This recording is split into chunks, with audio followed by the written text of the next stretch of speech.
good morning. I'm going to think good afternoon, probably good evening for some of you. Such a great global group here. A lot of people from the US, a lot of people from Canada. I saw Nigeria. I saw Mauritius. I saw Ghana. I'm calling in today from Bogota, Colombia in South America, where I just moved to with my family about 20 days ago. So super global here, really excited. I want to just do a quick apology to all you visual learners out there. I'm not going to show slides today. Wait, what? No slides? No, no slides. But I do promise that anything I talk about, any definitions that I share, any concepts I share, you will get in slide form shortly after this call. For those of you who might be watching this recorded later on, good evening, good afternoon, and good morning to you as well, and welcome. As Zach mentioned, my name is Michael Landers. My company's Culture Crossing. And I wanted to talk a little bit today about this idea of awareness. First, I just want to start with this idea of IQs, right? There's a lot of IQs out there. We all know what IQ is, your intelligent quotient, and how we tend to measure that and what that might mean for some people. I'm sure many people are familiar with the concept of EQ, right? Your emotional quotient, which is really about how well you can manage your emotions, especially when you relate to other people and with other people. There's CQ, as Zach mentioned, which is cultural quotient. And when I look at the cultural quotient, it's kind of what's your knowledge of other cultures, right? Their traditions, their rituals, their beliefs, their behaviors, what have you. So that's your cultural quotient. If you aren't familiar, there's also DQ. Now, for those of you who are familiar with the American fast food restaurant Dairy Queen, it's not your Dairy Queen quotient. It's not how well you know the Dairy Queen menu and what a Frosty is. All right, if that's even on the DQ menu anymore. But DQ is your digital quotient, and that's an interesting thing too to look at, which is how well are you equipped for the digital revolution that's happening. Right, we know the concept of living in a VUCA world, but how well can you handle all the information coming at you? We also look at companies and their DQ. What is their digital quotient as it relates to digital transformation for their customers and their colleagues and their clients and their team members? One of the newer ones that I'm seeing out here is SQ, right? And SQ has been an interesting one because it's your spiritual quotient. And that's been kind of starting to become a little bit more mainstream in the workplace, right? And it doesn't mean necessarily from a religious perspective, but just from a spiritual perspective, and how does that impact all of its other things? But today, what I want to talk to you about is what I like to refer to as global IQ. And your global IQ really isn't whether you know what the capital of Burkina Faso is in West Africa, or you know how many languages are spoken in Switzerland. It's really about you. And that's the one thing and one consistent thing I've seen throughout all those IQs, that it really starts with your own self-awareness. The more aware you are of your preferences, of your style, of your defaults, of your mental models, something which we'll talk about in a second, the better equipped you will be to deal with everybody. And especially as we become more multicultural, more diverse, and more open to those things, the greater level of self-awareness one has is really what I like to call the greatest gift you can give. And this is a quote from many gurus and prophets and people throughout history. And it's one of my favorite quotes, which is, the greatest gift you can give to humankind is your own self-awareness. And so that's what we're going to look at today. That's the kind of thing that I tend to work on with people in whatever they're looking to do: lead globally, manage globally, cultivate cultures of functions, cultivate cultures of teams, cultivate cultures of accountability, inclusion, what have you. It always tends to start with this idea of self-awareness. Also, please add all your questions. As Zach mentioned, we are going to have at least 10 minutes or so towards the end to answer all the questions versus answering them in kind as we go. So you'll be keeping track of them. And if your question might not get answered as I'm talking, we'll definitely look to try to include that into our Q&A session. So along with this idea of the greatest gift, that first step of awareness is kind of what we look at when we try to give people a method to more successfully navigate this idea of working in a multicultural, multinational context for many of you. And this kind of process that I've come up with for the last probably 15, 20 years, I like to call it the cultural ROI. Now, for some of you, you know the ROI stands for return on investment in American English. And the return on investment of what energy and effort you put in, a lot of times it started from financial, like what's your return on investment if you decide to invest your money? But also in our personal lives, in our professional lives, what's your return on investment if you dedicate time to something? And so what I was finding is a lot of times when people cross cultures, they weren't getting a strong return on investment. Many times the return was they actually had to go back to their own countries, or they had to stop working with people because they couldn't really connect in the right way. They couldn't sell, they couldn't market effectively, they couldn't lead, they couldn't build teams. And so I wanted to play with this idea of a cultural ROI. What's the return on investment when you're trying to work in a multicultural context, right? Ideally, it's to grow. It's to build better connections, maybe to build your business, grow the company, have good relationships, have and build a great culture. But instead of return on investment, we kind of swapped out the words. And in this, the R stands for recognize, the O stands for open, and the I stands for identify. And I'm going to go through this process as I give you some examples of how this kind of work out for yourselves in the real world to have a better return on investment, essentially, when you cross cultures. So the first thing is recognize. And I want to try to equip everybody today with a pause button you can use the next time you might have an interaction with somebody that doesn't go as well as you'd like it to. Maybe you're in one right now, right? And that first step is to recognize your reaction before you respond with that reaction. And I'll give you a couple of examples. When we look at ourselves from a cultural perspective, we really take a look at this as saying we are all programmed, right? From a very early age, each of us are programmed with the culture that we're in, and typically it's your family culture, but then regional, national cultures, corporate cultures impact us, but we're programmed to see things certain ways. And the more you see something a certain way, the more you hear people respond to you a certain way, the deeper the programming becomes. There's a quote that I like from the author Max Brooks, who's written several books. I think World War Z is one of his big ones. But the quote was, people only see the present through the lenses of their personal pasts. We'll say that again. People only see the present through the lenses of their personal pasts.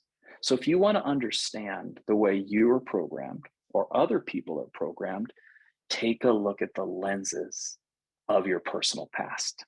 Mine too. And those lenses can be thick, right? They can be multi-layered. Those lenses might not have been cleaned for a long time. So you only see things through a certain kind of glare on the light. But in reality, those lenses are programming, right?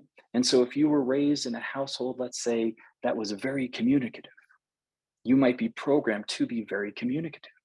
If you were raised in a household that really was comfortable with silence, if you ask a client or a colleague a question and it's met with silence, that might be not a big deal for you. But if you were raised in a household and you were programmed in a culture that silence was seen as bad, as people weren't happy, as punishment, then when your question is met with silence, guess what? You're going to be like, uh-oh, something's wrong.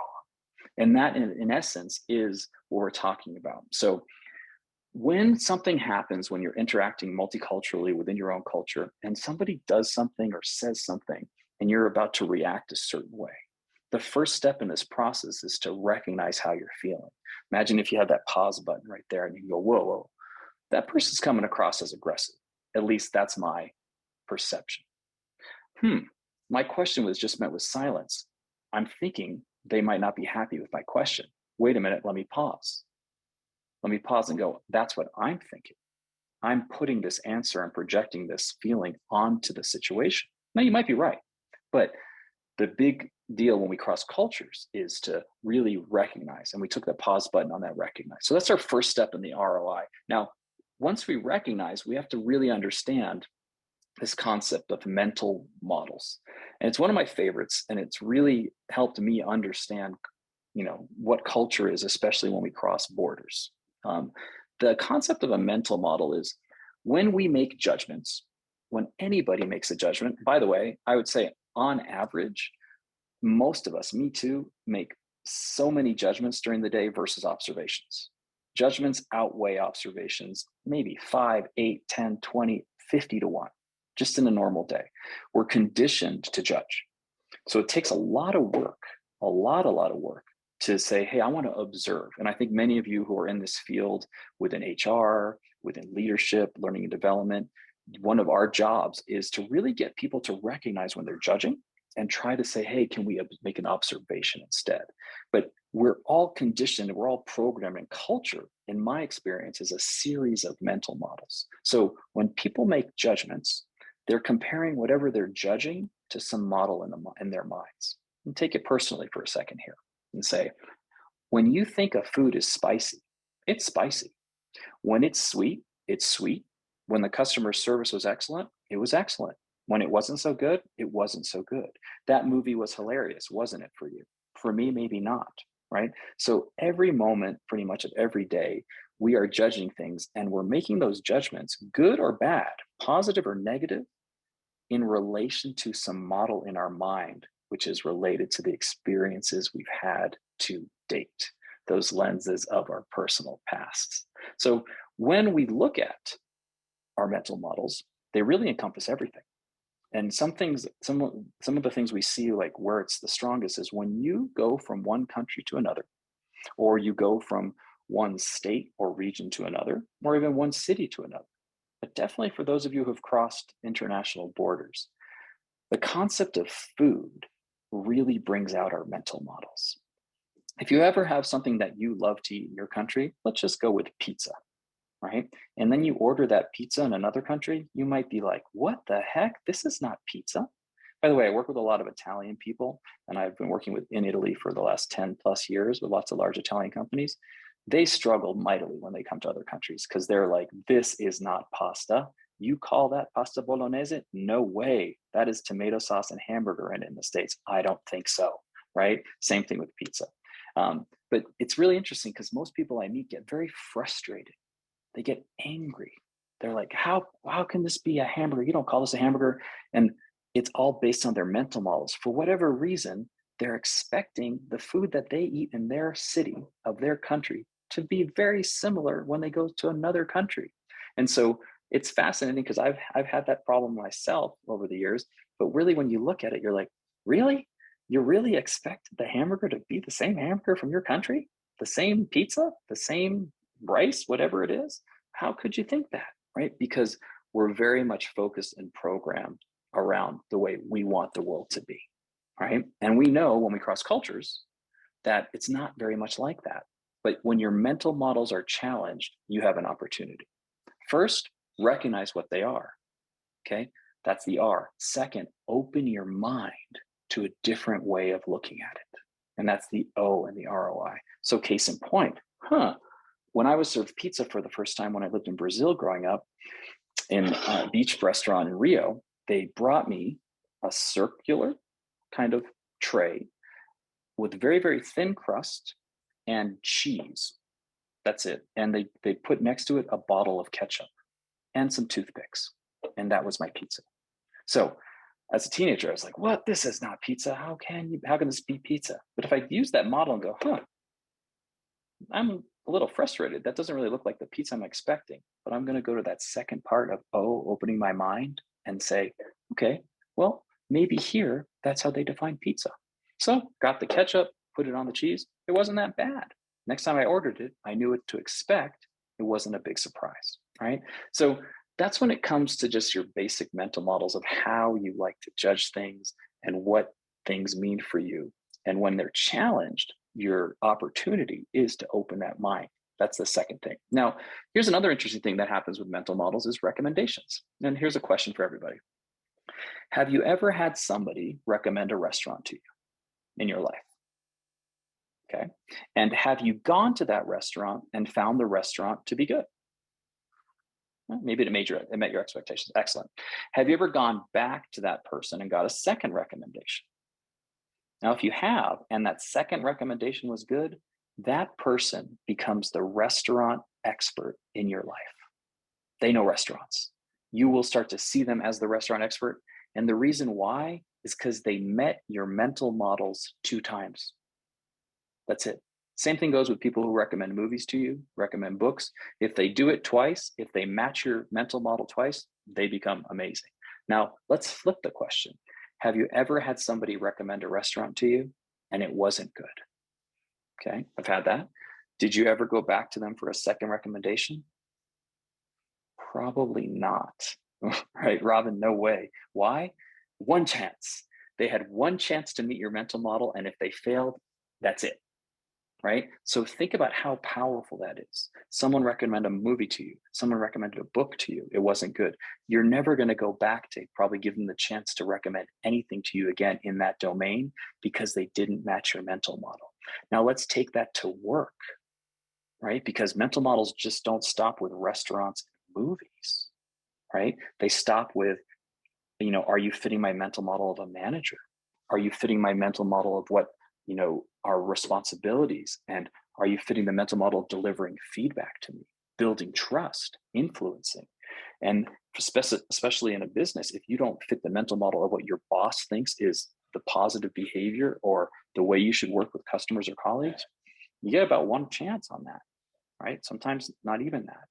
So those things are really important with recommendations. And here's the interesting thing. The more or less a person matches your mental picture of something, an example, the more they do it, the better that you think they will be. And the less they do it, the worse that you think they will be, even though those are all judgments from your perspective, right? And so this is why this is so intricate, because we hold on to our judgments, and the deeper our programming around them, the harder it is to see things a different way, right? So just to recap, when we look at our cultural ROI, first is recognizing how a certain situation, person, restaurant, whatever, is making you feel.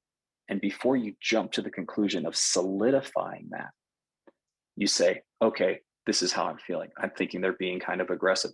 That's not fitting. That does not look like pizza to me, right? And that's the switch to me. Now, open your mind. I wonder if there's another way to look at this. I wonder if there's another way to interpret the behavior I'm seeing.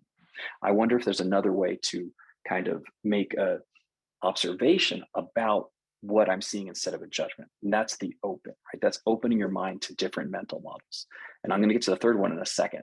But first, I want to just share with you how varied a mental model can be and how your brain tends to react. I'm going to switch from food, Deborah. Here we go. How your brain tends to react when you're presented information that's new to you.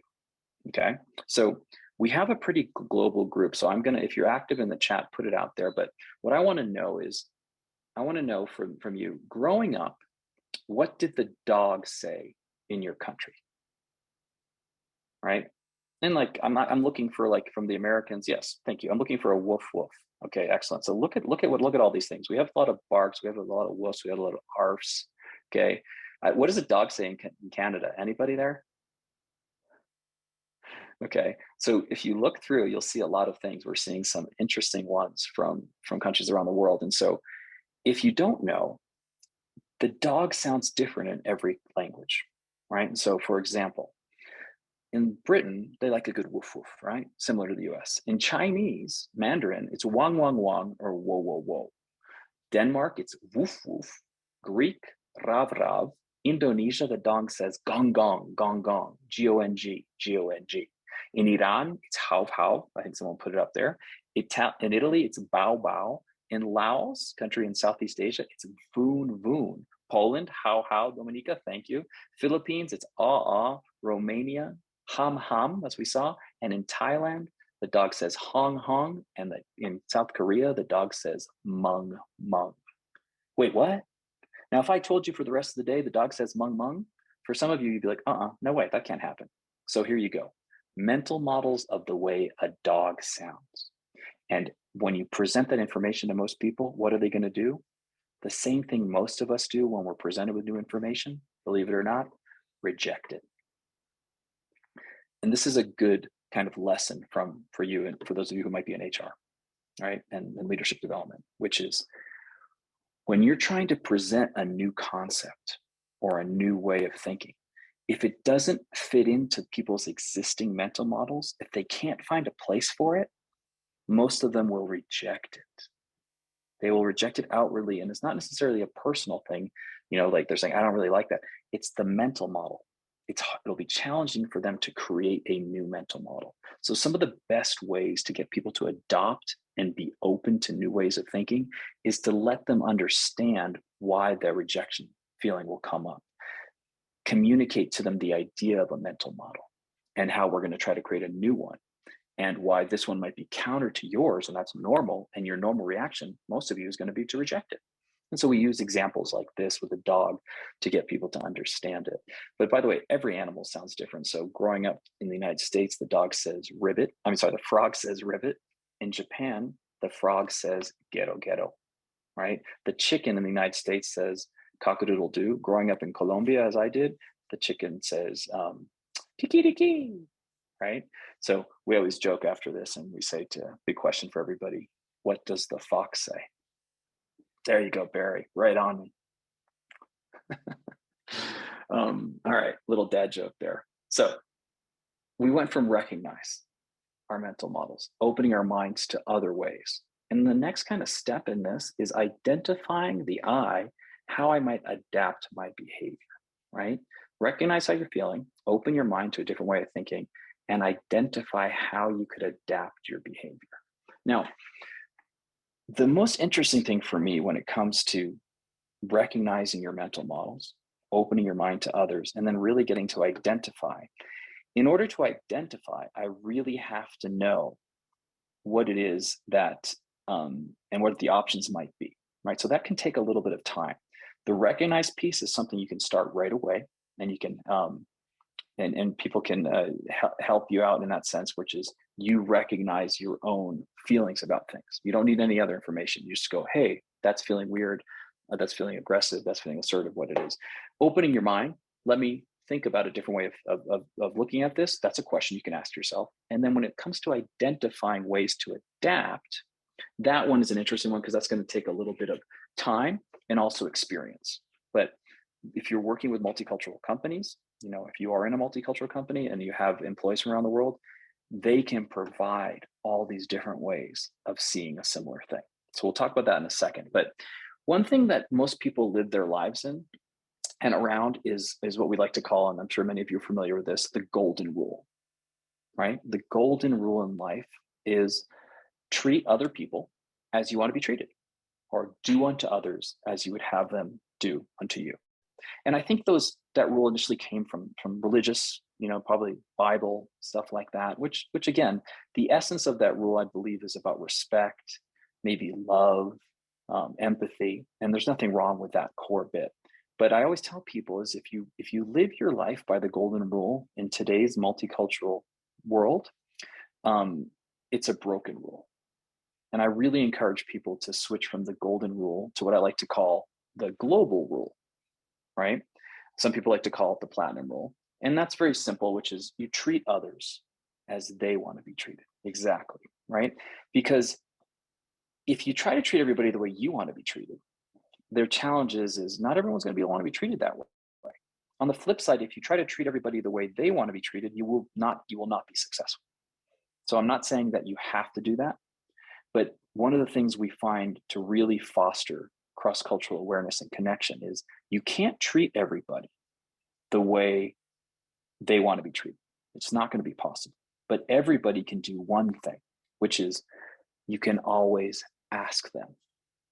You can always ask people their preferences. And when you ask people their preferences, you know what you find out? Their mental models. And once you discover people's mental models, you can have a better understanding of the way they see the world, and then help them explain that to them if you're looking for them to change it. But I can always ask people how they want to be treated. And if I am able to treat them the way they want to be treated, guess what? I'll do it. And if I can't, I'll explain why I cannot.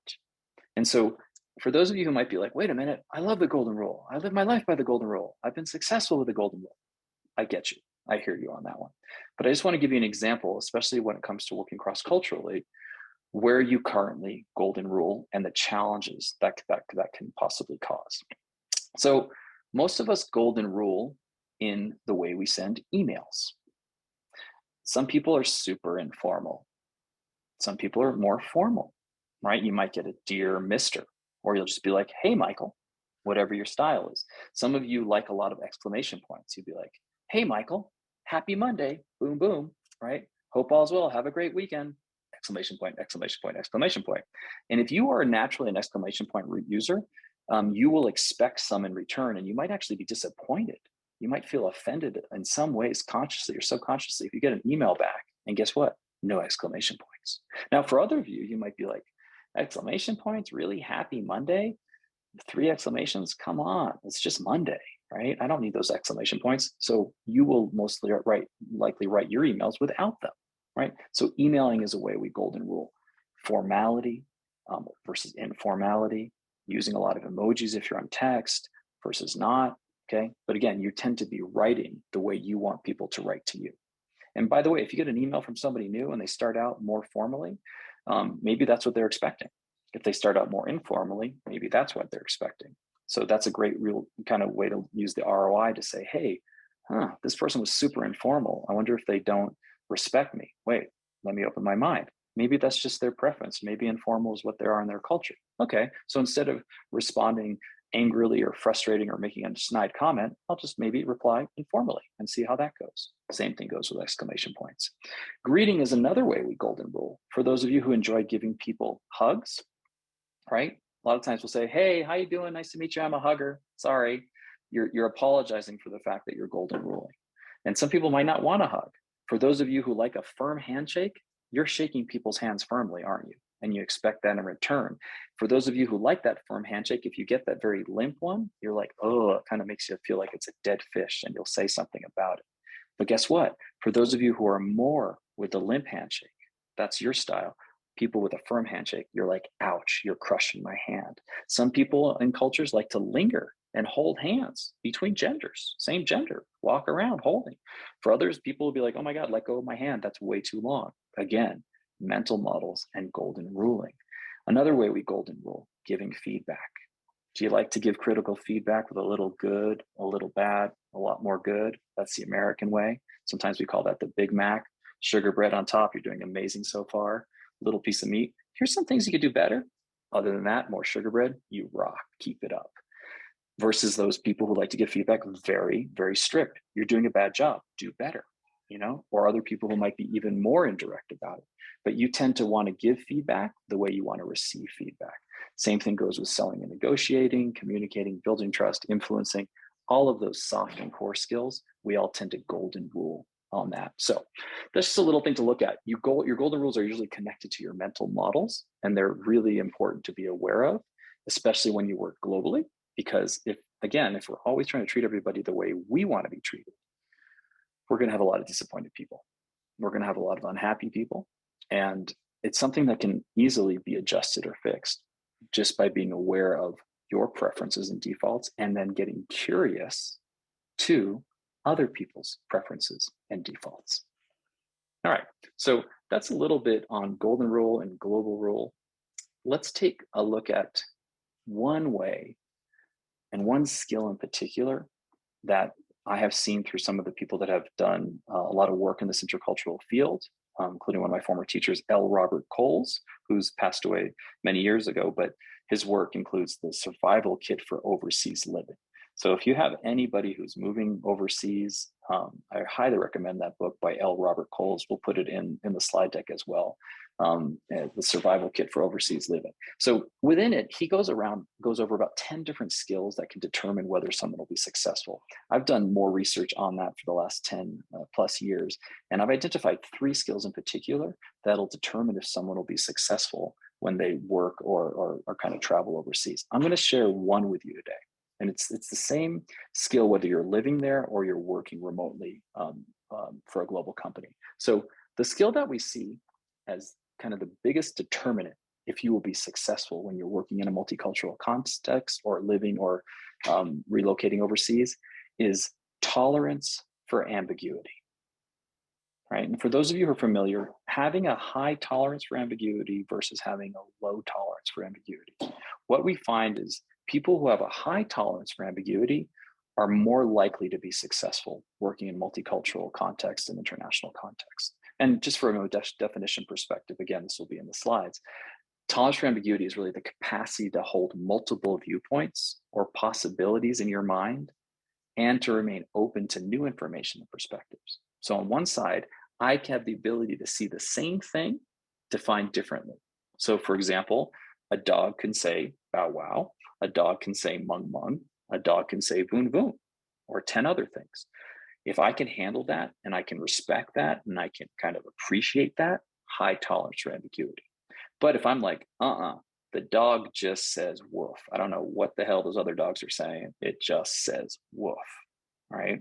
Low tolerance for ambiguity. But the nice thing about this is you can grow that skill.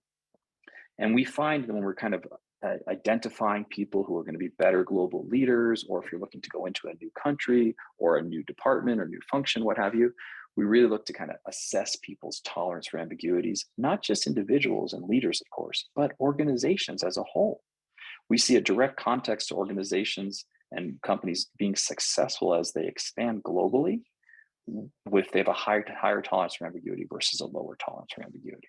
So same kind of thing when we look at that ROI, right? Recognizing how you're feeling, open your mind to a different way of thinking and identifying how you can adapt your response. That's the I. High tolerance for ambiguity, connect to that. Being able to recognize, hey, that's the way I see it, but oh, there's 6 other ways to see that. Okay, I got that. Let me open my mind to see if there's a different way for us to maybe come to a solution here, not just the way I see it. And then if that's the case that we identify that, then guess what?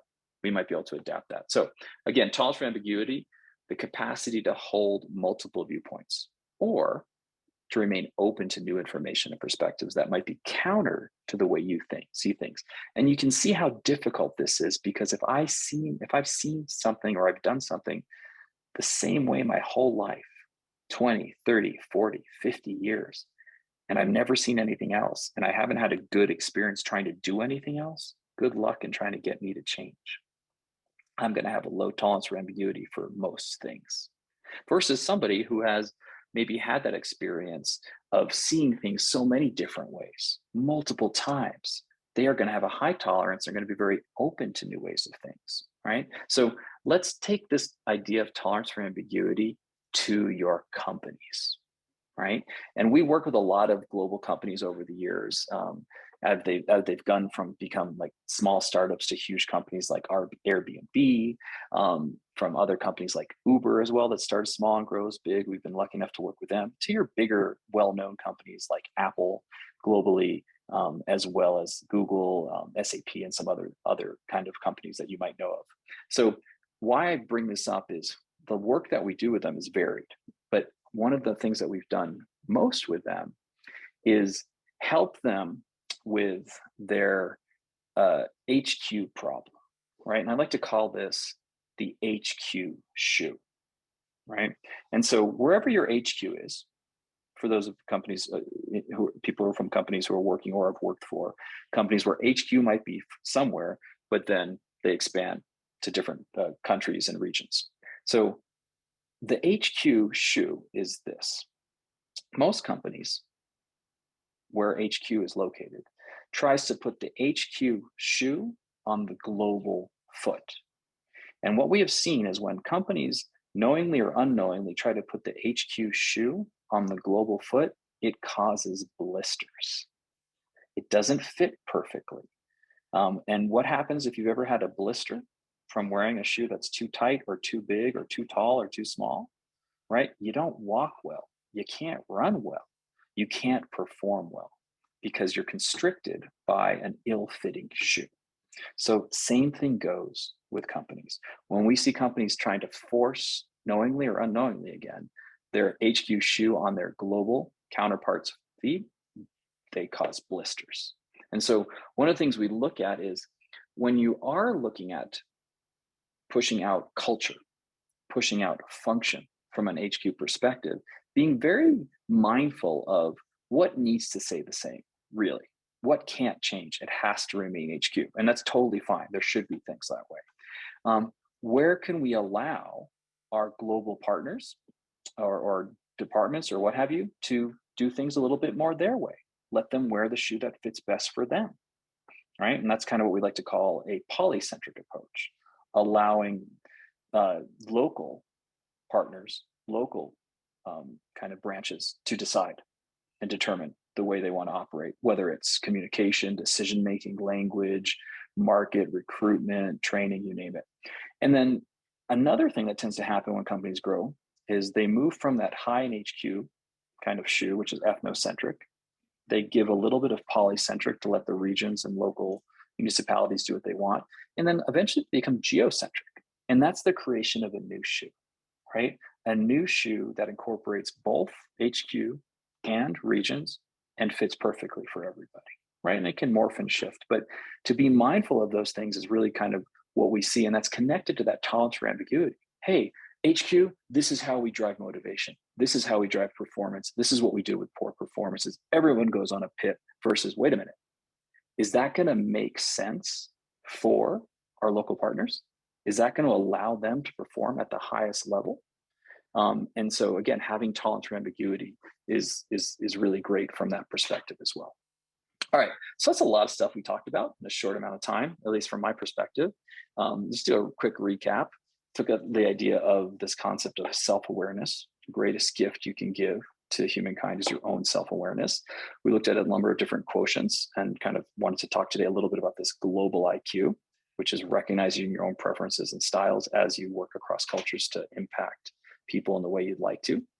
We took a look at our cultural ROI, which is recognize how you're feeling in a moment or your reaction to things, opening your mind to a different way of looking at things, and then identifying how to adapt your response. Took a little deep dive into mental models, the way we see the world, which is really based on judgments, and then our reaction to new information. And lastly, we took a look at golden ruling, and finally, the idea of tolerance for ambiguity as it connects to how we like to run our company's functions, high in HQ, more locally driven, geocentric, which would be both ways. So I'm going to take a pause right here, and I think we can open it up for some questions. I saw a bunch come in, so I'm going to welcome Zach back in and see if we have a little bit of a dialogue around what might be most interesting to talk about in relation to the questions that come up in chat as well. Love it. Yeah. First off, thank you, Michael. That was amazing. I agree with Claris, your comment. Like, these were some powerful tools, both from an individual level. I'm even thinking about scenarios in my own life where I can utilize these in everyday conversations and just scenarios that I enter into, but for organizations as well. So appreciate you, Michael. Let's give him a first virtual round of applause for providing us with some perspective here. So yeah, definitely had some great questions in there, and we have about 15 minutes left here. Yeah, I love seeing the clap it has. Thank you, everybody. But by the way, just a real quick thing, like one of the things we talk about mental models is gestures, right? Like there's no gesture that means the same thing across cultures. And people are like, well, Michael, what about clapping? I'm like, well, in some cultures, instead of clapping, they throw money up in the air. So, hey, people, feel free. I like that. Yes. I'm gonna have to put. We're gonna have to put one in Zoom or where it's to show that one. Like right. Throw that money. Yes, right? Yes. I'm just teasing everybody, but I appreciate. All right, I appreciate the claps and the celebrations. It's been good. Yeah, go ahead. There we go, Susan and thanks, Scott. All right, boom. Let's go. Sorry, go ahead, Zach.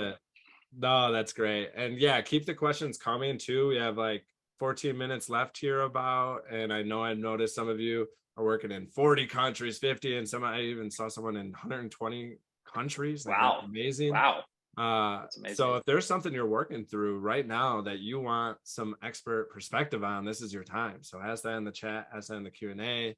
But I guess some of the questions that came into the chat that just go about into, you kind of provided examples of learning cultural norms through like instant scenarios where you're in them. But about if I'm going to another country or I plan on opening another location within another country, is there some pre-work that I can do to really understand these norms and beliefs to make it a better successful launch or implementation? Yeah. Definitely. I mean, there's tons of stuff on the web. And this is just one of the things on our website is we do offer a completely free cross-cultural guide to etiquette understanding for most countries in the world.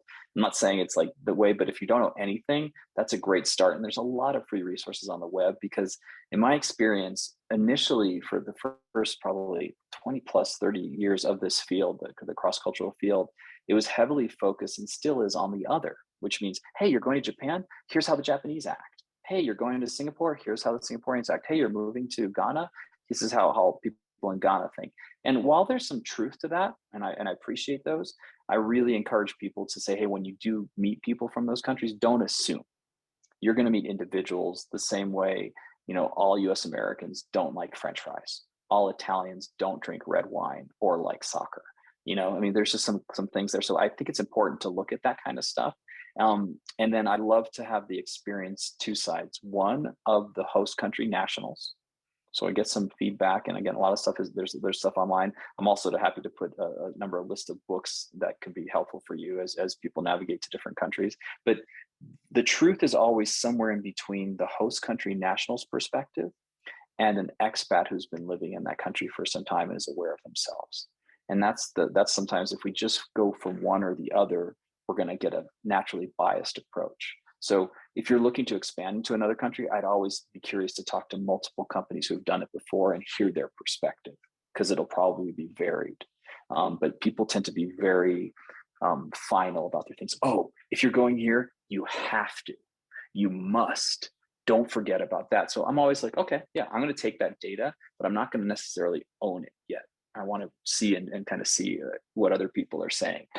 So that would be my suggestion. Like I said, lots of free resources and guides about just basic etiquette understanding. And the deeper thing is try to connect with people, which LinkedIn's an amazing resource to just, hey, I hear you're working in this country. We're thinking of going in. Would you spend 20 minutes with me? Most people are like, yes. People who have done it before you tend to like to help out, especially if no one helped them out when they did it first. Yeah. Which, I mean, taking that strategy into action, check out this chat. I mean, we clearly have people Yes. operating all over the world. Everywhere. This is Wonderful. a great chance to build your network and find others that might be operating in these different cultures and start connecting with them, asking some of these questions. So take advantage of that. They're here with you right now. That's great. Yeah. This came into the Q&A, which I was really wondering as you kind of provided, talking about the golden rule and the global rule and how organizations are also kind of taking that same approach as well. And they were really wondering, like, how do you balance maybe welcoming these new concepts or these local cultures and perspectives versus having a firm and structured process or stance on something? And is there a certain flow that you move through to kind of get to maybe, okay, this is the universal kind of stance and you start more embracing locally? Or I guess, how do you view that balance? Yeah, it can prove challenging, especially when you have certain corporate values that come from HQ. And a lot of companies are like, hey, you know what? Whatever we do, we're not going against that.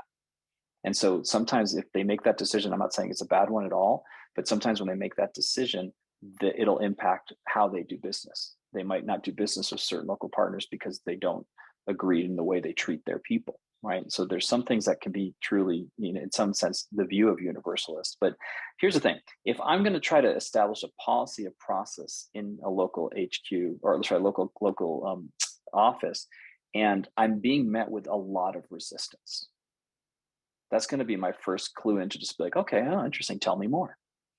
This doesn't seem to be adopting, and it might be just that a couple of people personally don't like it. So that might be maybe the answer is personally, and if that's the case, we might find a different strategy if it's a personal thing. It might be culturally, like it really goes against something deeper, and we didn't realize that, and so no matter what we do, we're still going to be met with resistance, and so that will tell me something else, and that might kind of clue me into a different approach of how I might solve. Right. So it could be an individual personal thing. It could be a cultural thing, or it could be a combo. Right. I think all of those things matter. So typically when if we're met with a lot of resistance, I want to get curious as to why. Sometimes it just might be they've never thought of it that way. or it's counter to the way they've done it. And it doesn't mean they won't adopt into it, but it's that pushing into their mental model, and that's a natural rejection. Um, and so I think when you're met with resistance, really be mindful of your next steps after that, and get clarity around what's driving the resistance really, because that'll adjust your response. Um, and I found a lot of times where companies continue to drive forward on what they believe, and it ends up being very successful, and the people love it. It's just been countered the way they've done it before. Other times, that push in to do something differently just is not going to work that way, right? It just won't. It's just, no matter what you do, it's just going to be met with resistance and poor performance. So that'll tell me that we should look to adapt or adjust it. Yeah. No, that's great. And Veronica, I kind of asked a question that I feel like you answered pretty well there on, like, what are the differences when it comes to different elements of employee experience, like critical feedback or performance management, right? And where some people is like direct and clear and immediate critical feedback, where, Yeah. we want people to speak up in meetings when there's issues, but in other cultures, that's totally against the norm. So, I guess is that the same approach to some of these things is Yeah. recognizing those? Yeah, so I'll give you an example. One of the main requests we get from, let's go with more Western-based HQs, US, Canada, some countries in Europe for sure, when they're operating throughout the Asia Pacific region, mostly North Asia and Southeast Asia, is there. I always get this request. They're like, Michael, we want them to be more assertive, right? We want them to speak up in meetings. We want them to, say these things and really push back. And I'm like, oh, so you want them to be American? They're like, yeah, right, okay. And so my thing is like, okay, if you're seeking that data, I get it. But the way you want them to kind of share that data, you want them to do it exactly the same way we do it here. And in my experience, that's not going to work. It's just not going to work in the long run. So again, tolerance for ambiguity. Can you find different ways to get them to give you what you're seeking? And for a lot of people, it's hard because they just have that one view of how people should share their feedback or performance. Another thing that we're looking at is psychological safety is a big topic, right? And a lot of people are trying to push that into places around the world, and I don't disagree. I think psychological safety is hugely important, but I'll just say how you demonstrate, how you create it could change across cultures, and whether people seek it and how they seek it might be very different across cultures. That's great. So we have a number of other questions. I know we only have 5 minutes left here, and we also want to play a nice shout out and video from our partners from today's webcast and program. But I did want to bring Scott's question up here as we kind of wrap up. Please. Is there any common American cultural norm that would be an absolute no-no in another culture? I mean, it'd be absolute no in all other cultures. I guess, yeah, Scott. We'll try our best here, but yeah, is there certain norms where you've typically maybe advised cultural American norms to avoid when entering other countries? Yeah, I couldn't say like, if don't ever do this, because yeah, Deborah says Americans say I'm sorry way too much. I think it's definitely, from I think it's culture to culture, right? I would say though there are some perceptions around the world of Americans, and one of those perceptions, especially when it comes to business, or if US is HQ, which many companies are these days, of course, is the American's going to come in and going to tell you the way to do things.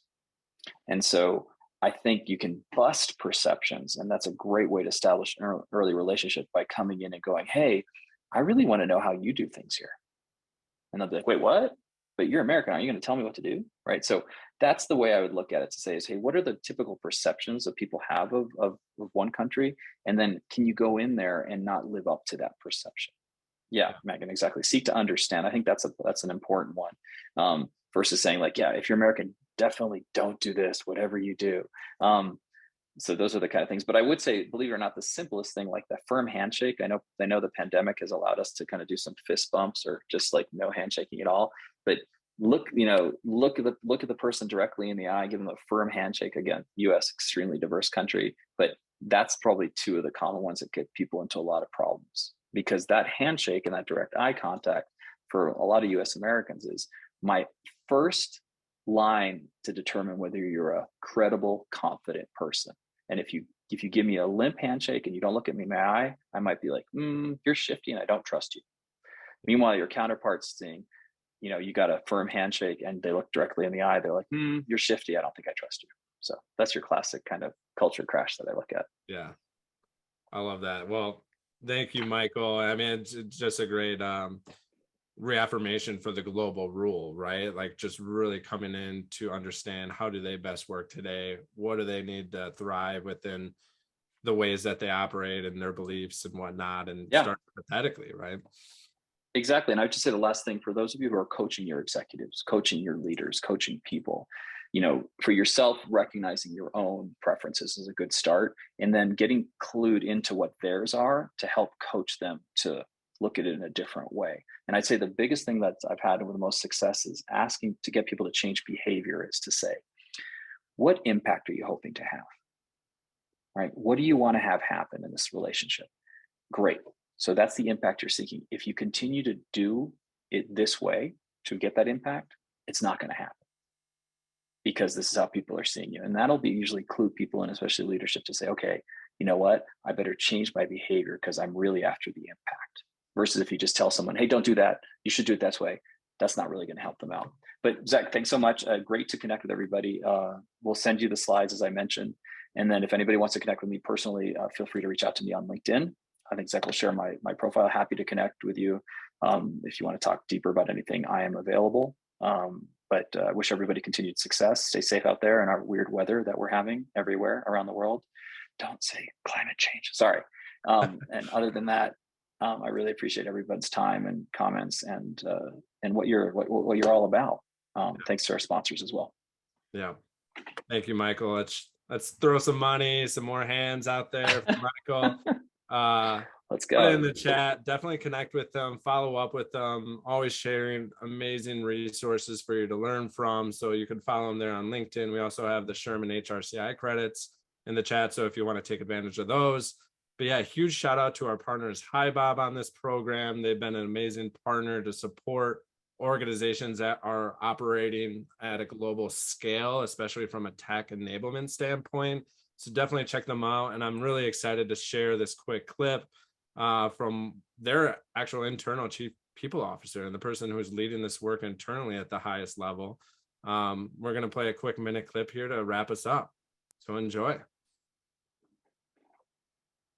Hi, everyone, and thanks again for joining us today. My name is Annie Rosenkrantz, and I'm the Director of People and Culture at HiBob.